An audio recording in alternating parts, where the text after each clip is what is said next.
Դոնալդ Թրամփի ժամանումը նման էր ռոք աստղի ժամանման։ Հարյուրավոր տեսախցիկներ եւ լրագրողներ հավաքվել էին Նյու Յորքի Գերագույն դատարանի առջև դիմավորելու նախագահության հանրապետական թեկնածու Դոնալդ Թրամփին։ Իսկ Թրամփը իր բնական կեցվածքում էր, նա ստորագրություններ էր բաժանում եւ լուսանկարվում, իրեն զգալով կարմիր գորգի վրա։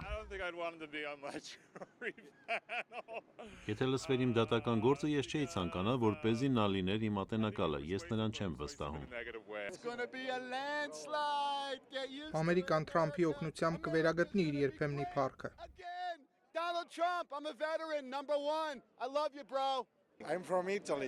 Ես ծագումով իտալացի եմ, հուսով եմ, որ Դոնալդ Թրամփը կդառնա ԱՄՆ-ի հաջորդ նախագահը։ Այս հույսը կիսում է նաև Դոնալդ Թրամփի վարորդը։ Նա հրաշալի նախագահ կլինի, ու եթե որոշի ինձ իր հետ Սպիտակ տուն տանել, ես երջանիկ կլինեմ։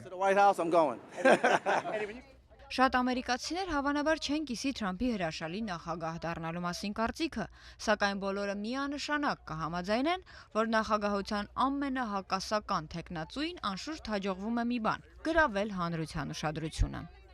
Ամերիկայի ձայն, Վաշինգտոն։